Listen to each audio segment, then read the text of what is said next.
How to fix Play Store missing problem on Samsung phone? In this tutorial, I'll show you how to fix Play Store missing problem. For fixing this problem, first of all, go to Settings option, scroll down and go to Apps or Apps Management option.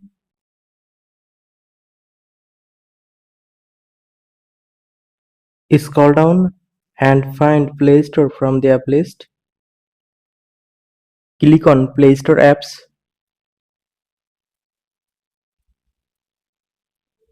and then here you can see Enable option. Just click on this option. Now go back to home screen and see Play Store is showing now. If still you cannot find Play Store, then tap and hold on any blank space of home screen and then click on Settings option. Scroll down and go to Hide Apps on home screen and App Screen option. Now remove Play Store from hidden apps and then click on Done option.